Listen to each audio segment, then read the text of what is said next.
including those that just got the contamination from wind-blown seeds or pollination from next door.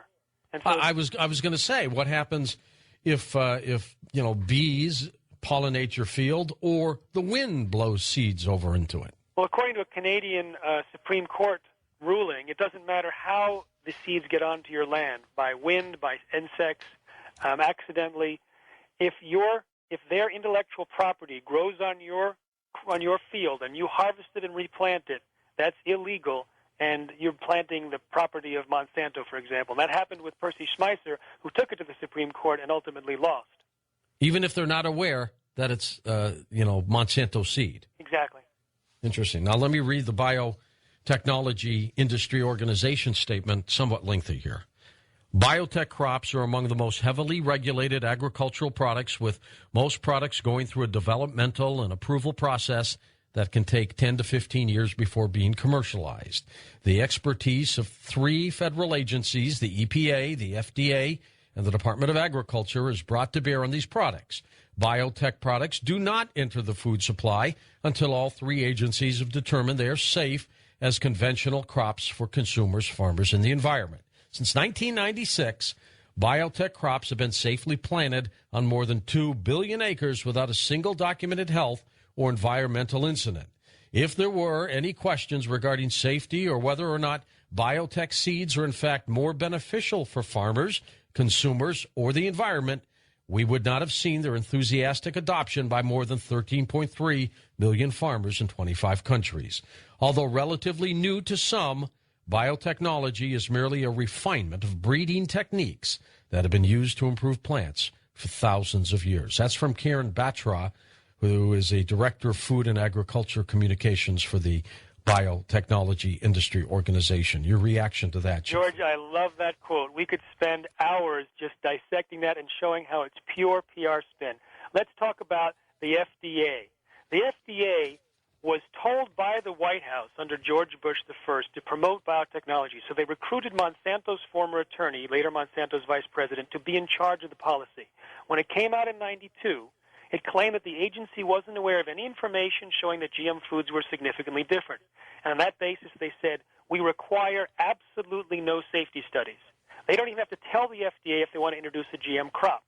Now, 7 years later, because of a lawsuit, 44,000 formerly secret documents were made public from the FDA's files, showing that that statement in the policy was a total deception. In fact, the overwhelming consensus among the FDA's own scientists were that genetically engineered foods could create allergies, toxins, new diseases, and nutritional problems, and had urged their superiors to require long-term studies, but were ignored. Now I've worked with more than 30 scientists all over the world to document the known health risks. It turns out the concerns by the scientists at the FDA were verified.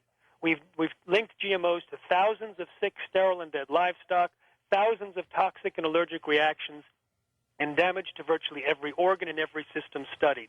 We've shown clearly that every assessment process in every country in the world is not competent to protect the public from the risks, and that the industry-funded studies are designed to avoid finding the problems. They've got bad science down to a science. I've asked the industry many times to respond in detail to the 65 health risks we present in the book Genetic Roulette, and they refuse. I even have 65 pages on my website at healthiereating.org waiting for them, saying, I will post your response, and we will have the scientists respond to your response, because we know that they don't have the information to back up their claims. In fact, most of the assumptions used as the basis for safety claims have been proven false. Are genetically modified foods labeled as such when you go to the store? No, because Why not? Because the FDA was told to promote biotechnology, so they know that 9 out of 10 Americans want it labeled, but they also know that 53% of Americans say they wouldn't eat it if they were labeled. And so in order to protect the economic interests of 5 agricultural biotechnology companies, they ignore the desires of 9 out of 10 Americans. My God. And if they labeled it, and you say 50+% would simply walk away, it could be higher. Absolutely. I mean, if you had a, conventionally grown tomato and a genetically modified tomato, the average person, I think, would take the normal tomato, if that's such a word. In fact, when they had tomatoes that they actually tested, they fed them to rats, and the rats refused to eat the genetically modified ones. When they force-fed them, 7 out of 20 developed stomach lesions, and 7 of 40 died within 2 weeks.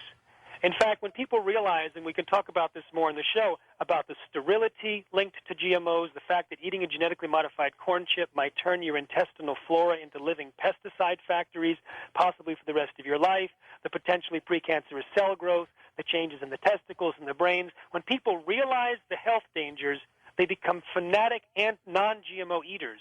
And so what we're doing is a campaign to get that information out to people and tell them how they can avoid GMOs, and that will drive it from the market. So if, like Obama promised to label, and so did Biden, and so did Hillary Clinton, but they haven't followed through. So we're going to do it ourselves by giving people the shopping guide and equipping them with making healthier non-GMO choices. Well, we'll find out. He's had 100 busy days, but you're right. Let's find out if they follow through with this. We'll be back with more. Jeffrey Smith, our guest on Coast to Coast AM. I'll be seeing you in Los Angeles on Monday night. I'm going to take tomorrow night off. It's my last night in St. Louis, and it's my daughter Wendy's birthday, so we're going to go out and have a little celebration. So we're going to go to Toronto tomorrow night, and Richard Serrett will be filling in for me. Richard has had his own program in that huge market, and here he is. Richard, have fun tomorrow night. Oh, George, man, am I looking forward to this. You've got a great support staff here, and as you know, just a tremendous audience. So we're all looking forward for your bailing me out, and thank you for that, by the way. Oh, I tell you, it was like getting a call up from the Yankees when I got the phone. You know what?